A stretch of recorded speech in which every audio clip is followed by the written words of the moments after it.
So I've been bead blasting this intake manifold. I took the little tray off the bottom here where the heat riser goes across because, you know, it always gets baked on. But this is a manifold I picked up in an estate sale.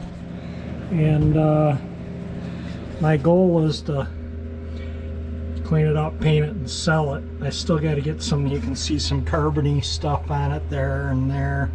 So I'll get all that cleaned off and I'll clean, getting glass beads on me here too. But anyway, I'm cleaning that up and I got the tray over here.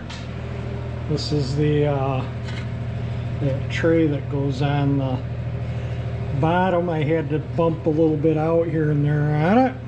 Little rivets and bolt for the coil that was still in there. But anyway, I was blasting and the vacuum was starting to get louder and louder, you know, like it was restricted. So I took the bag out and you can see how clean the cleaner is. I blew that out with compressed air, but that's as I took it off. And it's still plugged in. You can turn the switch on, turn the motor on, so that's still all there. But the bag, yeah, that was, I used drywall bags in it, but that thing's got to weigh 30 pounds anyway. I'm gonna have to get another bucket of glass beads. But yeah, the bag I use, like I say, drywall bags. And buy the better one. Don't buy the cheapest drywall bags you can find. Otherwise, you know, you end up passing a lot of stuff by. And so anyway, let me get a bag out of here. This is all glass cabinet goodies in here. And these are the glass scenes for the, it's like a strip that sticks on the window here. See, it's just like a film. I don't know if you can see that or not. But anyway, that keeps this from getting blasted. You just change this film and then it's like brand new again. But that's still pretty good. When you can't see through it's when I replace it. That is still good. But anyway, let me get a new drywall bag in here and then I can get finished up here. This is basically what these bags are. Type H, high efficiency, disposable filter bags. They work pretty good on keeping the dust out of the motor or the vacuum, so the vacuum lasts. I just ordered some more bags because I go through, you know, if I change the bag frequently, this is the way this thing stays. It stays pretty clean, but if I don't, this gets dirty, and if that ruptures from being over full, yeah, it just makes a dust cloud in the garage and a mess. I learned the last time to clean the whole garage, everything in here, toolboxes, cabinets, everything were covered in this fine dust because the bag ruptured and it blew out the vacuum.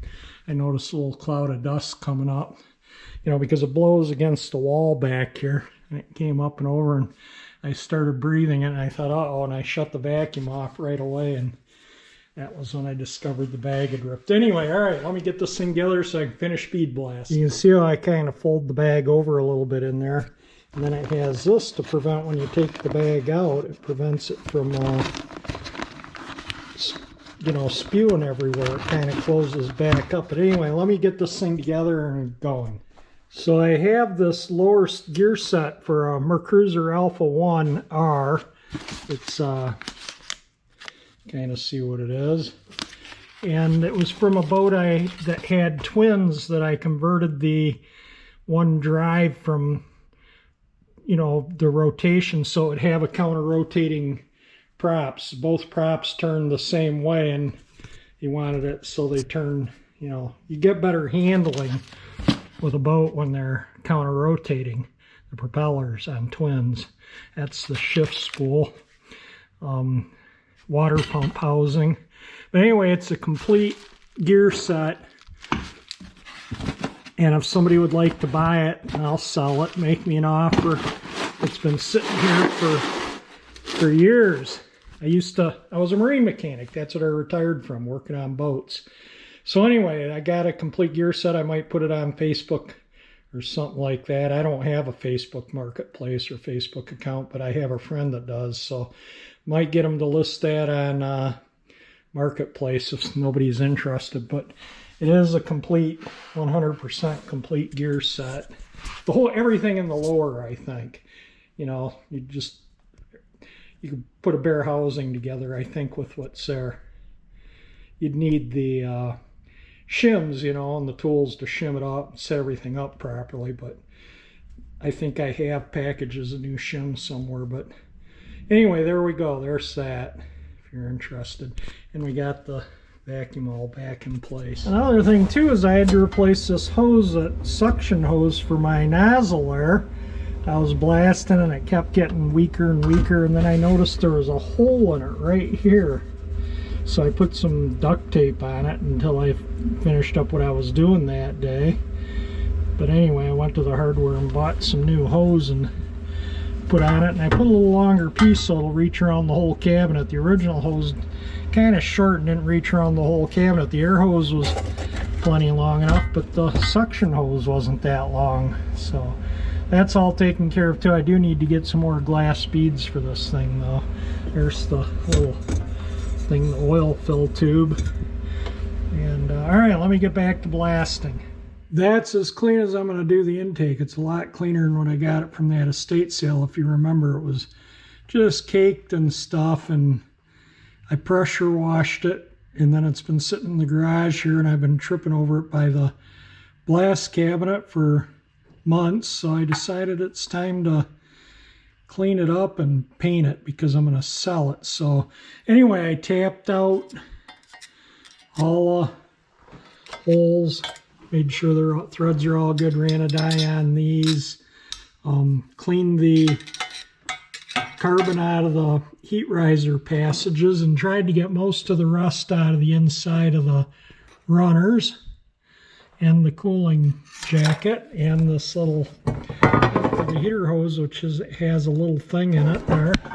When I say, let me see if I can show you here. Let me get a flashlight. I'll show you the heat riser. And then there's a pan that goes on here, and I'll show you why there's a pan, because the exhaust travels through here and under here, and that'll bake the oil, burn the oil if that pan isn't on there. So if you redo one of these intakes, make sure you put the pan back on. If the pan's missing, find one, otherwise your oil is going to go black really quick. And the coil holes, the bolt holes for the coil, go right through the intake, so keep that in mind too.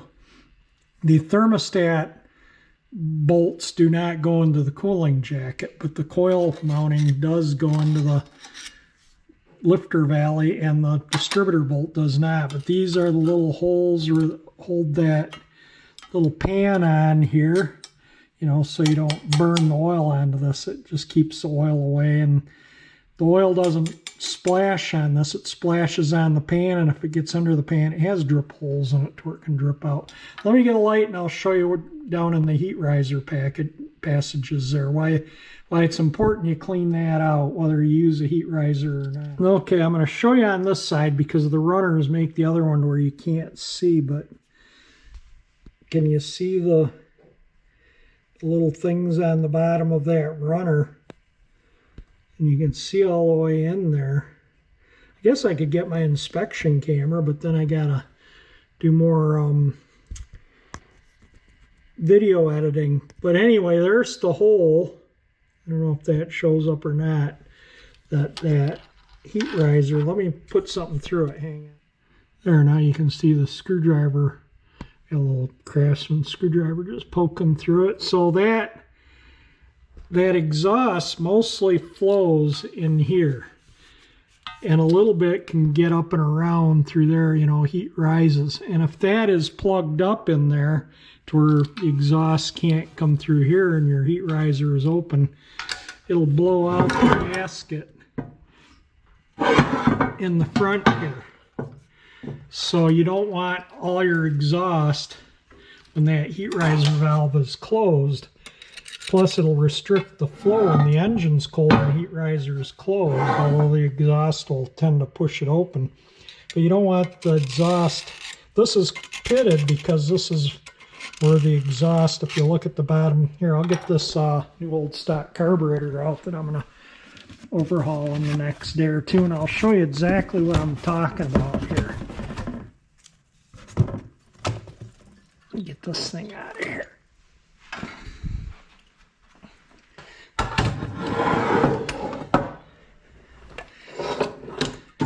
So the exhaust flows through this right here, and the gasket's here, obviously.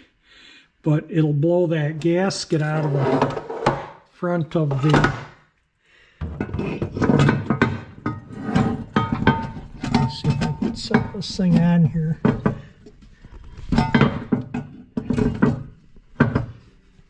Let me see if I can get that on.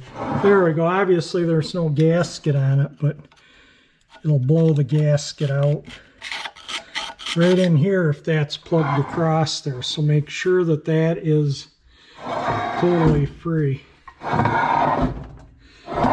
Anyway, there we go. We got a 4-barrel carburetor sitting on this manifold, and I'm going to rebuild the carburetor because, you know, all the rubber and everything is petrified in it, and it's, you know, it's pretty dirty from sitting around for 65 years. And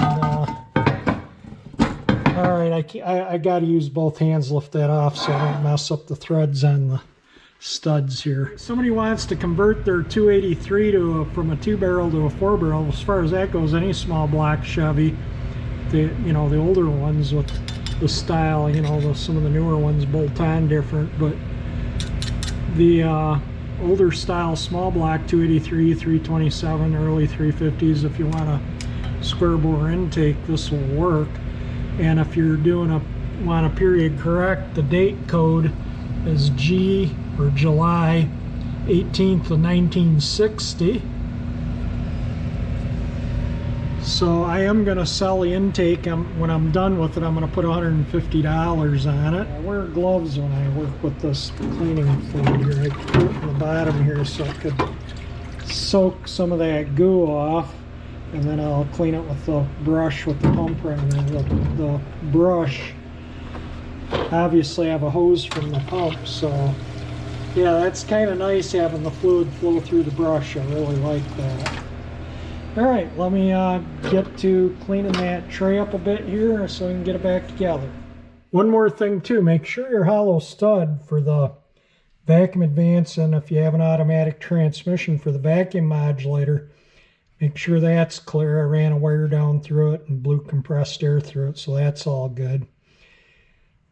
And if that's plugged up, you won't have any vacuum advance, and your transmission will shift late and hard. And there we go, the tray is all nice and clean. It's clean underneath it. I see these intakes on eBay often for $100, $150 up to $200, and a lot of them are just covered in sludge under here. And even where they've cleaned the top up and painted it, it's still caked in stuff. And some of them don't have this tray, some of them do, and you know they didn't take it off and clean in there. And that really needs to be done. So a lot of those intakes that are, you know, $150, $200 need to be taken. This needs to be taken off. They need to be cleaned, and you know they need work before they can be used. This one, when I'm done with it, it's going to be bolt-on ready. And I got new little rivets coming for here. And tomorrow I'm having a root canal, which I'm going to enjoy, I'm sure. And then we'll get this thing painted and finished up. One more little thing, I don't know if that shows up or not, but there's the hole. Whether it shows up or not in the video or not, I don't know, but that's the hole for the vacuum on that hollow stud. On the 2 barrels are on the other side because they're using this, one of the other runners instead. And 4 barrel, it's back further, so it's into this runner. Well, now 2 crowns later, I just got home from the dentist here. My mouth was still all numb. I had the 2 bottom teeth here, one that was crowned that had a cavity under the crown, and they removed the crown and fixed the cavity. They thought they were going to have to do a root canal, but after they cleaned the rod out and an x-ray, they realized that the nerves were far enough to where they could just re-crown it after cleaning the rod out. The tooth in front of it had a little rot on the opposite side, and they fixed that, and they're putting a crown on that tooth too. So I got 2 temporary crowns and a numb mouth, and I'm going to try and do some painting here. And I'm going to paint this manifold today. It's not snowing or raining at the moment in my spray booth. And this is what I'm going to use. This is what I painted that 283 engine with that I have. Painted a few engines with it. Anyway, let me get this masked off, that and the paint shaker, and get some paint mixed up. Make it easier to mask off, I just put the tape on, and then I just take a hammer and tap around the parting surface slightly. And that's how I did that. And that, you know, gets your tape cut, because the parting surface should be sharp. So anyway, I'll just go around and tap it all like that, and then I'll just peel the extra tape off, and we'll be ready to, I'll put some paper towel in here and here. I'm not concerned about paint on that because that's just a gasket. But I don't want it down in there where the distributor goes, or in here where the oil fill tube goes. We'll get the metal etching primer shook up, and then we'll get the orange shook up. I'll get this on, the primer painted on the manifold, and then I'll get the orange shook up and start mixing the paint while the primer dries. Put a really light coat of metal etch prime on it. Show you the primer I used here. Just threw some of that on. Now we're going to get the paint mixed up. I'll put the shaker on for 2 minutes. It's generally enough time. Maybe I'll put it on a little longer, seeing it's been sitting for a while with paint. Get that shook up and mixed, and we'll blow some paint on things. There we go. It is orange. That's acrylic enamel with hardener in it. I use my little Badger model 400 door jam gun to shoot it. It took me longer to clean the gun than to mix the paint or paint it.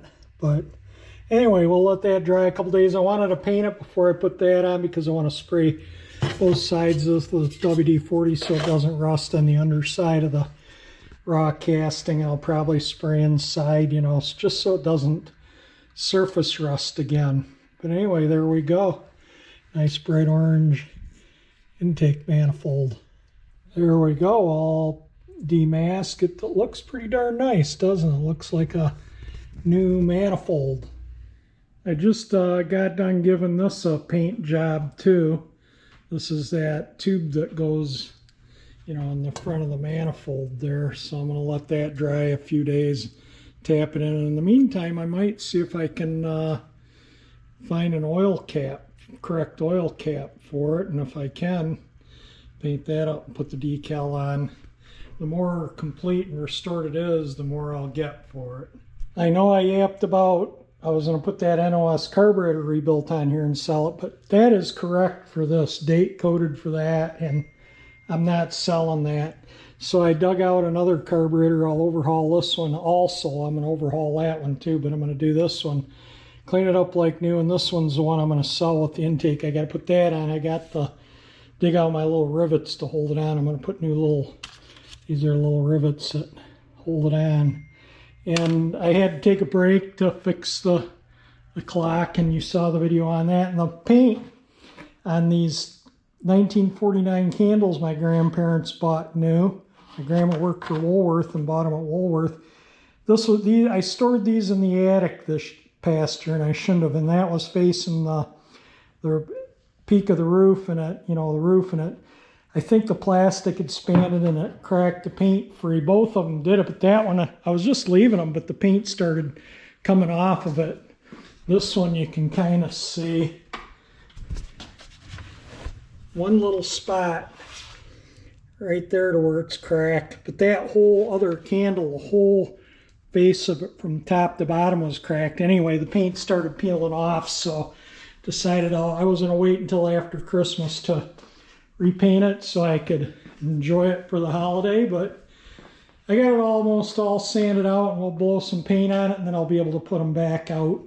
And I'm going to put more, the bag ripped when I was taking that off, and so that's what was in it for weight, and I'm going to fill that right up. I'm going to add more. I'll probably have to hold the bag in there and add the sand to it, but they blow over when it gets really windy. I mean, they'll take 20-mile-an-hour winds here, but we get these windstorms sometimes with 40, 50-mile-an-hour gusts, and it blows them over, and I usually set them in the garage when they predict that, but sometimes you just get the unexpected gusts and it blows them over, so I'm going to put more sand in them. I was painting the candle, but I'm getting a little reaction from the plastic. The can clearly states to be able to paint plastic with it, but yeah, it's reacting with where it's still painted. It's fine, but where it was bare plastic, so I'll just let it.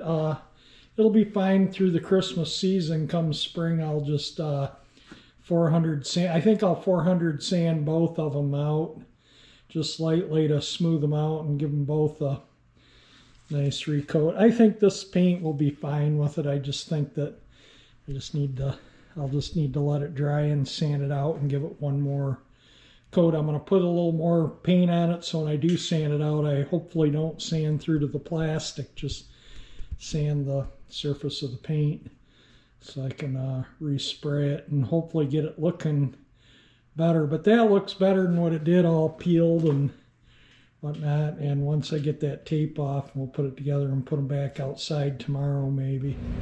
Finally got some rivets. I got a whole bunch of them here. There's 3 different sizes, diameters, and you can get them in different lengths too. So I always like keep some of these on hand. I have others, but I didn't have any that fit these, so I ordered a bunch. And let me get this pan on, and then I'll make a separate video on overhauling the carburetor.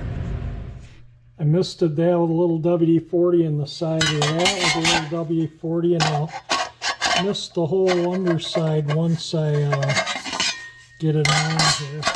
There we go.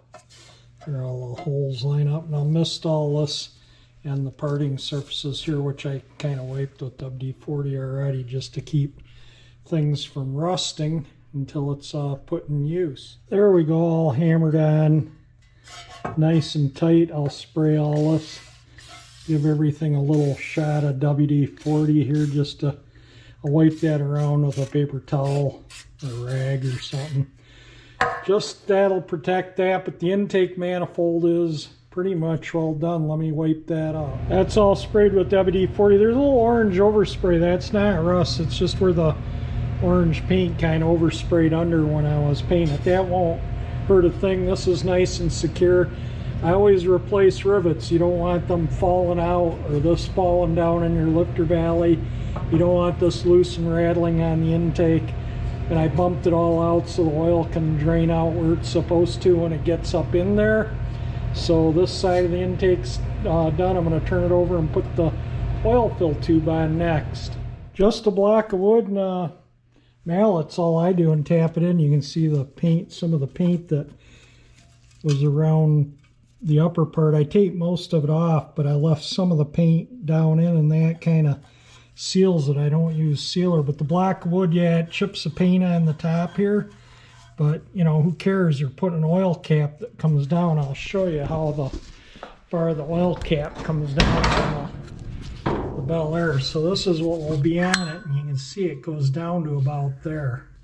See how far it goes in.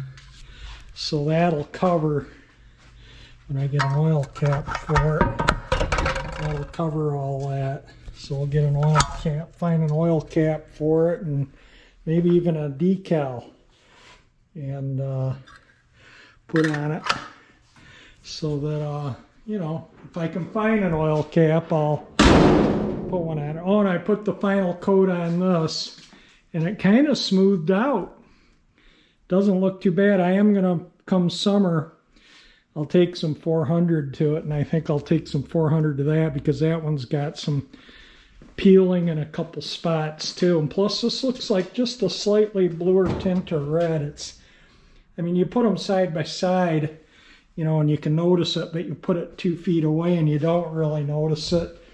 So I'll just come summer, you know, when it's nice out, I can, like I say, give them a quick, because that other one has 2 or 3 peeled spots. This one, the whole side, it was closer to the roof of the house in the attic, and I think it just expanded the plastic and busted the paint up because the paint couldn't expand as much. And then when it contracted, it all wrinkled up.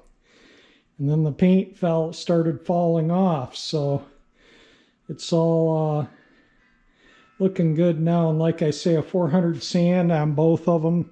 Another coat, they'll look good. But anyway, let me get this intake. I think it's pretty much all finished, so I'll probably end the video here. This is just basically restoring a 1960 283 4-barrel power pack intake. That's what Chevrolet put these intakes on their 283s. They called it a power pack option. And surprisingly, you could get the 4-barrel single exhaust. But I wouldn't use a 4-barrel unless I had dual exhaust. If I put a 283 4-barrel in something, it would definitely have to have dual exhaust. It's just a given for me. Anyway, there we go. The intake's done. The next video, I'll be rebuilding that carburetor. I'll attach the carburetor to this. I'll try and find a correct oil cap, no guarantees, and then we'll sell this. I'm not gonna, in the original video I said I was gonna use this new old stock carburetor, but I've decided to keep that one for the Bel Air, seeing it's date coded correct and everything for the Bel Air, and I just don't want to part with it. And it's got a neat old box too. I picked that up in an estate sale. And this carburetor is in pretty good shape. Tag, it says 702512. I think it's an 8 or a B, maybe, I don't know. And then the date code looks like it's D60, maybe an F and then an 11 over on the far side, but that is nuts and the old rivets for the carburetor. Like I say, I always use new rivets. But anyway, set this aside so we can get started on that Rochester Ford GC. So anyway, if you liked the video on something as simple as restoring an intake manifold, that was pretty nasty though to begin with. If you liked the video, definitely hit the like button. If you like my channel, that 348 engine icon that I just showed under the hood of this will subscribe you. And thank you for watching my video.